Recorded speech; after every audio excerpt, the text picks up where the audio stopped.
नमस्कार। मैं एक भ्रष्ट सरकारी अधिकारी हूं।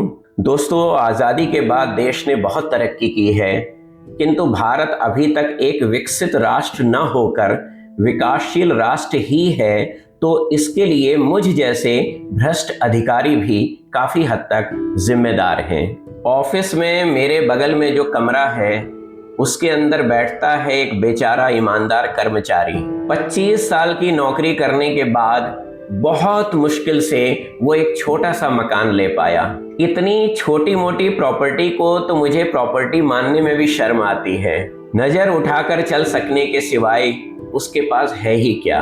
गैरत, शर्म, चरित्र जैसी कुछ मामूली बातों को छोड़ दें तो आज मेरे पास सब कुछ है।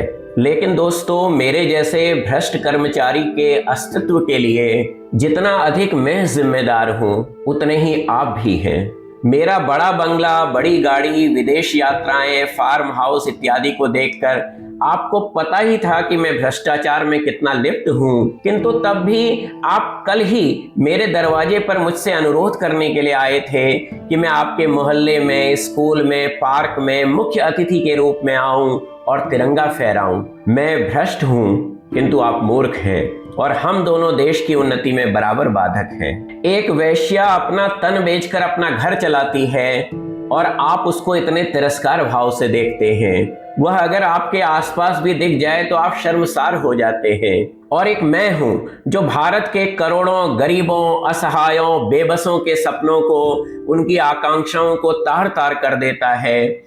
और तब भी आप मुझसे नफरत नहीं करते, वरन आप मेरे बगल में खड़े होकर फोटो खिंचवाने में अपना गौरव समझते हैं। आप निरे मूर्ख हैं। आपकी नियति लुटने की ही है।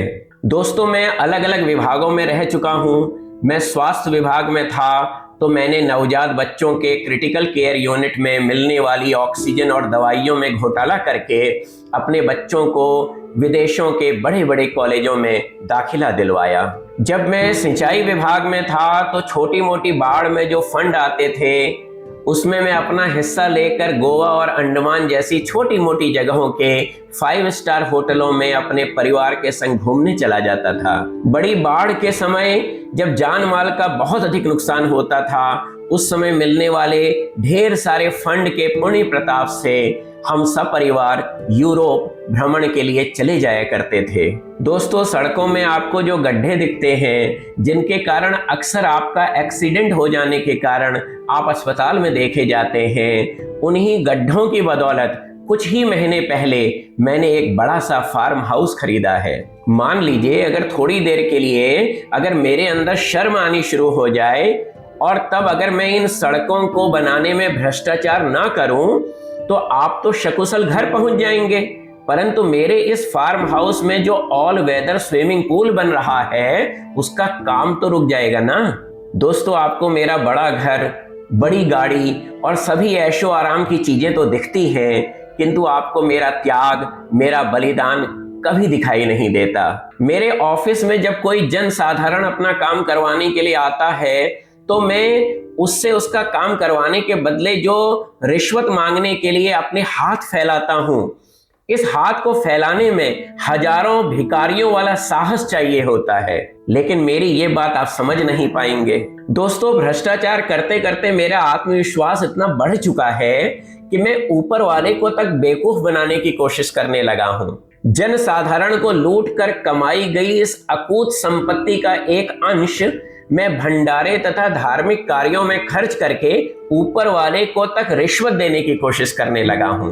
दोस्तों, अंत में मैं आपसे ये कहना चाहूंगा कि चरित्रहीनों से भरे हुए एक सुनसान रास्ते में रात के अंधेरे में चली जा रही एक अकेली महिला का अपनी इज्जत बचा पाना फिर भी संभव है, परंतु मेरे जैसे भ्रष्ट कर्मचारियों के सामने आपकी फाइल की इज्जत बच पाना नामुमकिन है। दोस्तों, आप द्रौपदी हैं, मैं दुशासन हूं। आपका चीरहरण होना, मेरा चीरहरण करना शाश्वत सत्य है। वंदे मातरम। जय हिंद।